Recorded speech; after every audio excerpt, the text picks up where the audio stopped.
Hi, I'm Lizzie Stern, the literary director at Playwrights Horizons, and this is In Process with Gabriel Kahane.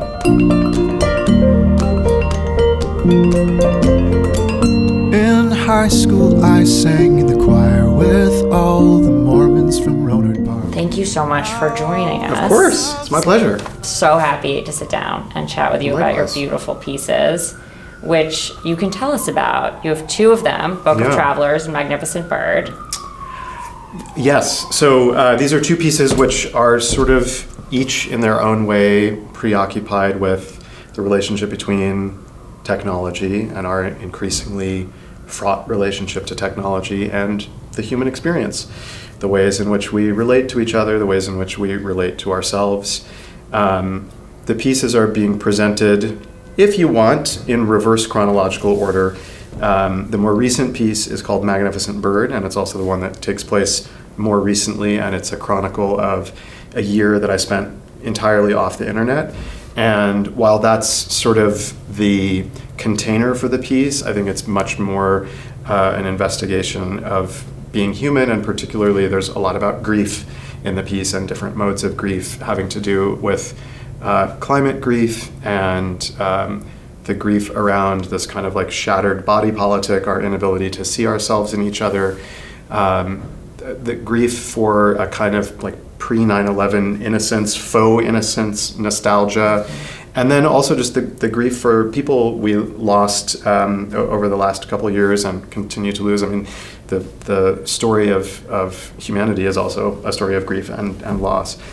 And then the second piece, which is the one that I wrote first and chronologically takes place first, is Book of Travelers, which tells the story of a circuitous train trip that I took just after the 2016 election, in which I left my devices at home and talked to strangers, mostly in the dining cars of Amtrak trains, in an effort to kind of get out of my then Brooklyn bubble, and trying to sort of confront my own assumptions about why people are the way they are, and also to kind of get past the mediation of legacy media and social media and this sort of tendency that I perceive in our society. I perceived it then, I perceive it now, to sort of create these inflexible monoliths where, you know, you look at a bar graph on a newspaper and you think, oh, well, all of these people are exactly the same. And obviously we know, a part of us knows that that's not true, and yet we fall into this trap of assigning bad faith to the behaviors and beliefs of people with whom we don't see eye to eye, rather than affording a kind of generosity and curiosity to like, well, why is this person the way they are, and are there ways in which we have things in common and can see ourselves in each other. And so it's a great privilege to get to present these two pieces together. Magnificent Bird really was kind of conceived out of the afterglow of Book of Travelers, but I never really imagined doing them side by side. So it's a thrill. It is for us too, very much so. And it's very special to have them in a theater and in an intimate theater. Yeah. And, thinking about what you're saying about fostering a culture that has less contempt and less bad faith reasoning assumptions and more love and understanding, compassion. Can you talk about how this new frame for these pieces of being in our sharp theater helps deepen that storytelling for you, for either or both of them? Yeah.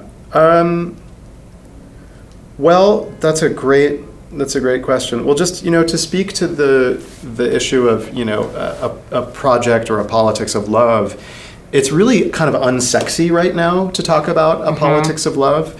We're in this moment where one side of the political spectrum has decided that weird is the new racist. And on the one hand, it's sort of like cute and memeable, and on the other hand, the contempt is lurking right beneath the surface.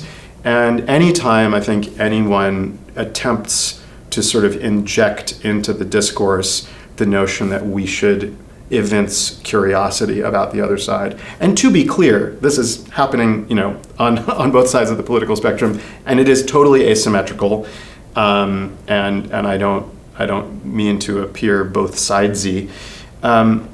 But I do think it's important for folks who sort of reflexively reject the idea of a politics rooted in love to look back at the 1960s and the extent to which so many of the substantive gains in our, deeply flawed democracy nevertheless were achieved through a politics of love, of Christian agape, and this idea surrounding the beloved community that you do not abandon your principles along the way to manifesting the society that you want to make. And there are definitely difficult questions around that, like when violence is introduced, there are limits, for example, to how practical pacifism is.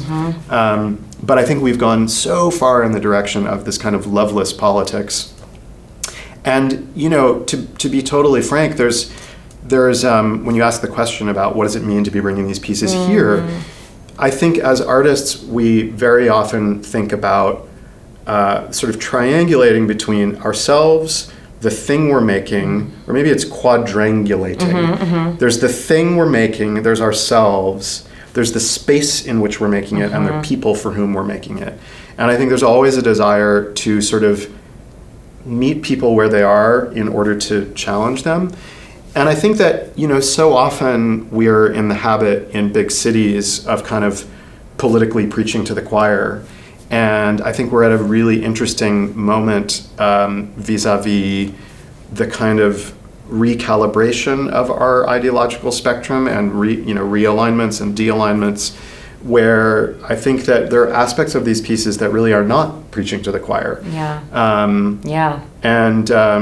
And so I think I feel a kind of excitement about kind of pushing people to confront their own assumptions and the sort of just like reflexive behavior around what is an ethics, what is a morality, what is a politics. But I think that the pieces do it in a pretty light way, and they do it a lot through my own self-immolation and I'm a Jew and I'm self-effacing or alternately self-effacing and totally arrogant, and so I think the hope is that as I'm kind of going through these processes and asking myself these questions, as is always the case, that they kind of get transmitted to the audience. And then there's one other component of it that I would add, which is just I've become in the last 4 years or so really deeply obsessed with Lewis Hyde, the author of this book, The Gift, which is a book about gift consciousness and the ways in which art lives in two economies, a gift economy and a market economy. And he says art can exist without the market, but where there is no gift, there is no art. And I've begun to think about the work that we do as not just about gift giving, but about the animation and the articulation of a community around a gift. And every time I walk into a performance space, it feels like a kind of holy opportunity to activate a community at a time when we are deeply atomized and lonelier than we've ever been. So it's really special to come to my old home of New York City, where I lived for 17 years, and to feel all of that incredible energy and also the profound loneliness of the city, and to get to do these pieces every night. It's beautiful. I want to get a little bit into your process in a more like technical way. Sure. I use black wing pencils. Go on. Muji 38s. Okay, perfect. Taking notes. First, just to say, speaking of love and connecting with people and building intimate, trusting relationships, you're working with Annie Tippe, who's a wonderful director who you've worked with before. Can you talk a little bit about how you work together and how you found each other? So Annie Tippe and I first worked together in 2014 when I was making a piece called The Ambassador, which is sort of a study of Los Angeles through its built architecture. That was a piece for the BAM Next Wave Festival. And Annie was John Tiffany's associate director. And I think she was 25, and she was already just like whip smart, charismatic, loving, gentle, astute. And I had seen some of her work in the intervening years, and we hadn't worked together since then. And I just had this intuition when Adam Greenfield and I started talking about these pieces and about a possible director that Annie might be the right person. And so I just called her very impulsively. I mean, not super impulsively. Adam and I were like, why don't we go to Annie? So I called Annie, and I remember I was walking on the street in Portland where I live, and I said, I'm doing these 2 pieces based on these 2 albums at Playwrights. And she was like, I'm in. Sight unseen. And then we started working together. We did this workshop here at Playwrights last August. And from the moment we started working, there was this just instant trust, which is not always the experience that I've had with other collaborators, with other directors. Annie happens to be a phenomenal musician. She's an amazing singer. She has an extraordinary memory for music.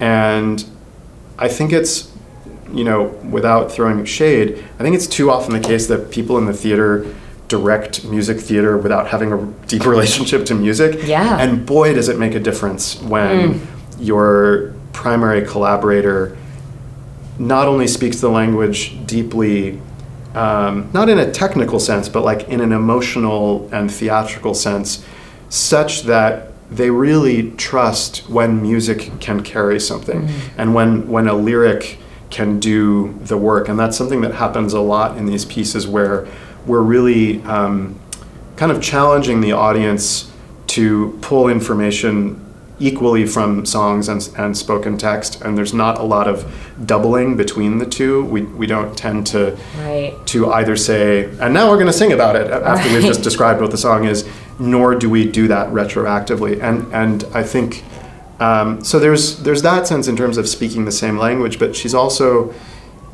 funny. I think she's funnier than I am. She's she's a great joke doctor. And she also just really leads with her heart. And for her, the sort of emotional topography of a piece of theater is what's driving her. And I think that's totally right. And I think in that sense, like, I'm very much heart on sleeve kind of guy, but I also can be a little bit cerebral. And I think that she and I kind of balance each other out in that way where I get very heady and she's like, Gabe, come back down to earth. What are we feeling here?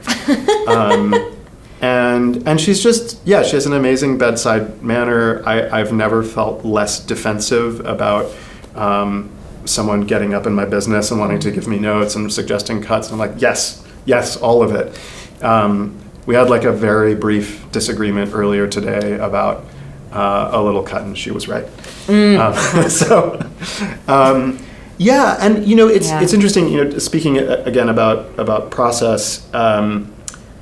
These pieces have kind of come to this moment through different avenues. Yeah. And I don't know if you want to pause there, or if you want me to just like barrel on through. Maybe barrel, and maybe we'll come back to the avenues. Yeah. So Book of Travelers began as a commission from BAM and was initially staged by Daniel Fish, who's amazing, whom I adore.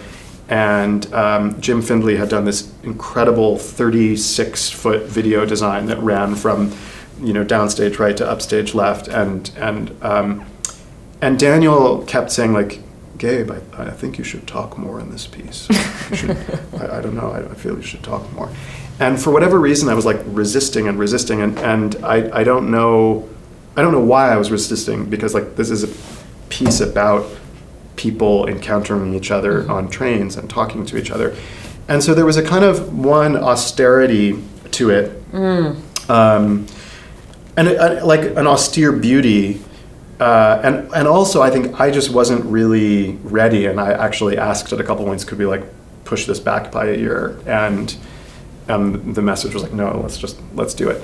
And I think that given the given my being sort of a stick in the mud about, for whatever reason, not wanting to talk more on stage and contextualize these songs, coupled with my feeling like the piece wasn't ready, I think Daniel did a super, super beautiful job with it, and I really stand by that work. That said, when it came time to tour the piece, I couldn't bring 36 feet of video to clubs. Right. And so I did start telling more stories and found a little bit more of this kind of, I guess you could call it like Studs Terkel Cabaret, or I don't know. But still, it was still very kind of like, I sang the songs and there was like one big story that I told. And it wasn't until I had this follow-up idea. I was on the train when I had the idea to take a year off the internet. And when I began to sort of map out how I was going to make that piece, I got 3 university presenters to commission it, but I very specifically did not have a New York presenter involved because I wanted to kind of make it on the road. And I wanted to make it in a very poor theater way of just like me, a piano, a guitar, in some clubs. And the first concert that I played mid-pandemic, it was July of 21, it was that interregnum between the first virus and Delta, and everyone was vaccinated, and we're like, we're free! Yeah, I remember. And so I went down to play this concert, and normally when I write new material, I will introduce like 1, at most 2 new songs in the show, and all the banter around them has already been living for a while, so it's like, okay, whatever, I'll just say, and now I'm going to play a new song. But in this instance, I had a full evening's worth of new material. And so as I was flying down from Portland to San Francisco to play this show, I was like, well, I'd better write a script, which I'd never done before in such a context. And so I just put the songs in an order and vomited out the first draft of what became this show. And then I sort of like borrowed pieces of prose writing that I had done, in deep pandemic, and started to kind of sculpt this evening. And I didn't really know what it was. It was very digressive. It was framed around a song that begins and closes the show called Red Letter Days. And then when the album came out in March of 22, I started touring it, and that was where it was like being in New Haven, or doing the out-of-town tryouts, directing the piece myself, revising the text, so on and so forth. And it was really through that experience that I think I started to understand the grammar of this mode of performance that's like somewhere between literary lecture and stand-up comedy and confession. And then fast forward to Adam Greenfield seeing a presentation of this at Rockwood Music Hall, Stage 2, RIP, one of the great stages in New York.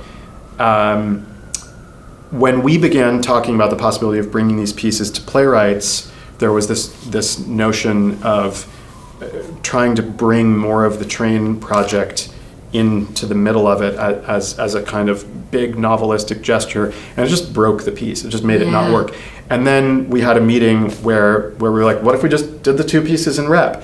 And it was at that point that I then looked at Magnificent Bird and kind of applied the model of storytelling to Book of Travelers with a lot more interstitial, tales of not debauchery, but just like eating pasta on the train and talking to people.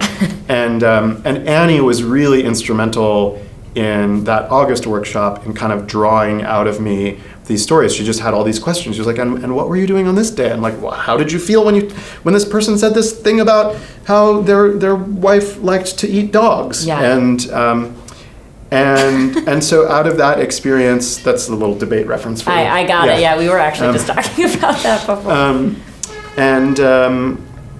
So yeah, there's just been this like weird sort of circuitous feeding mechanism where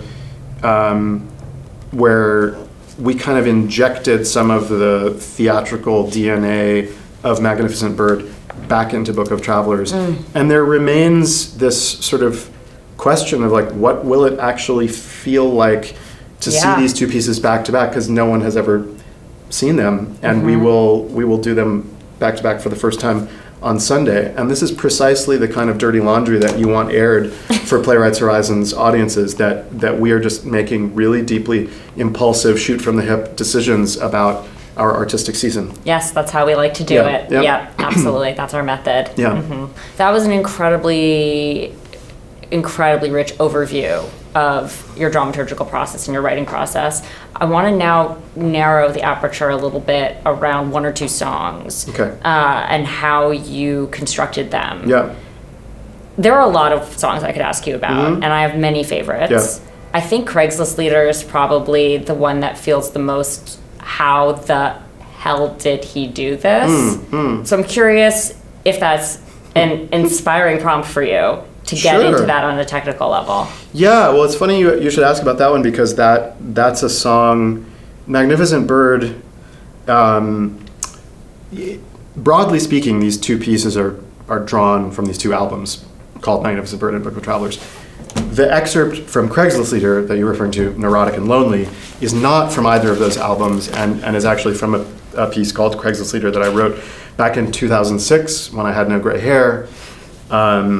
And was a dapper young lad cavorting around New York. Yes. But I remember, in those days, we used to go on Craigslist to look for apartments and futons. No, I mean, it was like Craigslist was. Do people still use Craigslist? Oh yeah, yeah. But it was like, well, one thing that you can't do on Craigslist anymore is that personal ads are defunct. That's sad. that's what makes this a period piece. It's a period piece, folks. Back in the day, you could meet people on the Craigslist, and at the time that I decided to write the piece, it was, I think I premiered the first couple of movements in March of 2006 at Makor, which was like the Jewish performance space connected to the Y or something. Yeah. It was like it was like near Lincoln Center. Uh-huh. But anyway, I had a gig there, and I had a mailing list of, I think, like 26 people. And I sort of goaded myself or shamed myself into writing the piece where I said, on March 1st, 2006, I will premiere Craigslist Leader. But I hadn't written it yet. So I kind of gave myself a deadline. And I think at the time I was just thinking about the sort of shifting relationship between public and private, and the things that people would write under the cloak of anonymity online in very public fora, but without their name attached to them. And that sometimes I would go on Craigslist and I would just like read the saddest stuff. Yeah. It was like so sad. Yeah. And so I just spent hours reading through missed connections and personal ads, and then also through Best of Craigslist. And the thing that I was always trying to use as the lodestar was, there has to be some kind of emotional truth at the core of this. It can't just be like shock humor. And I think, the piece gets performed a lot nowadays by singers. I don't know why, but they do it. And I think that the reason it's had a kind of staying power is because even when the songs aren't funny, they say something about, our essential loneliness and sadness. And that particular personal ad, Neurotic and Lonely, which I think said 26M NYU District was the heading. That tracks. Totally tracks. And what's interesting to me about that text is, like, on the one hand, it's clearly a joke. And then on the other hand, you really sense the person behind the text. Like they may be hiding behind humor, but you also get like a really, really deep desire to connect. And in their sort of attempt to satirize whoever that, pretentious New York pseudo-intellectual Jewish kid is, they're also kind of satirizing themselves. And And then, yeah, I mean, from a musical standpoint, it just, it has this little leitmotif, neurotic and lonely, just like Woody Woodpecker, but via Schoenberg or something. And just kind of, I mean, in a weird way, it's like a tiny opera, this like little 2.5-minute opera. And he kind of tells you who he is and the things he loves. It's like my favorite things. And then he says, and here's what I want. And then it kind of goes off the rails and you realize like, oh, this person is not well. Yeah. So it's sort of like it's like a little opera in 3 acts. It is, totally, Yeah. totally. Yeah. Okay, and now I have a different kind of question for you. Yeah. So you wrote that song in 2006. It's now many years later. And one of the things that has changed in your life is that you became a parent. Yes.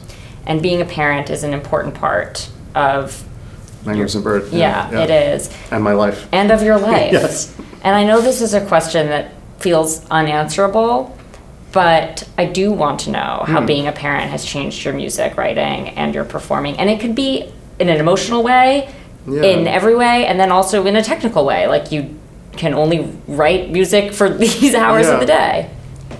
Yeah. Well, I'm glad you're asking me that question because I remember, I think it was Rachel Cusk was giving an interview where someone asked her about how motherhood changed or like how she balanced being a parent and being a writer. And she was like, she said it in a much more cutting way, but it was something like, I will answer that question when men are asked that question. You're welcome, Rachel Cusk. Yeah, so Rachel Cusk, this one's for you. I think for me, it wasn't about becoming a parent. It was about becoming a parent of 2 children, because it was at the moment when I became, started to raise with my wife our 2 daughters, that it was just all hands on deck all the time. And I still, because I'm a touring musician, I have a kind of freedom some of the time, although not right now because my family's with me, which is wonderful. They were just in the theater a couple hours ago. It was great. I missed them. Well, you can see the talisman that Vera put on stage. Yeah. Excellent. She did a little bit of set dressing. I think that, well, one thing that is sort of baked into Magnificent Bird, not into the text, but very much in the whole underlying moral inquiry, was that in 2018, a couple months after she was born, the IPCC report came out saying, this is the climate report, saying, we have 12 years to get global temperatures under control or it's game over. And I remember sitting at my kitchen table and this phrase just kind of appeared in my head, efficiency equals debt. And I was just thinking about the ways in which these invisible debts accrue as we enjoy instant gratification, whether it's like shopping online and one-clicking and we buy more stuff because it's easier to buy things, and so more things are manufactured, which creates more emissions, which then, compromises or makes impossible the lives of our children. So I think as someone who earlier in adulthood did, I think, the like very typically male thing of like, oh, it's irresponsible to have a child at a time like this, when maybe I was just like, whatever, ambivalent. Yeah. I actually now find that being a parent at a time of not just climate crisis, but climate disaster. Like there is a fire, I think 15 miles from my parents' house in Southern California right now. Not to mention fires up and down the West Coast. It shifts one's priorities and it really does. I mean, it's such a cliche, but you start to think about, well, how is the way in which I'm spending my time going to inform what the future looks like for my children? And I think, to come back to what you said about a politics of love, it's my belief that robust coalition building lives downstream of love, and that if we want to break out of the cycle of shitty duopoly in which nothing ever gets done and capital rules the world, sorry Ford Motor Co. lobby,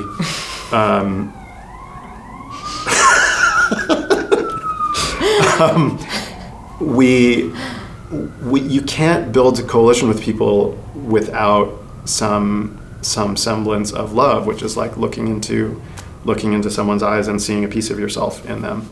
And so I do think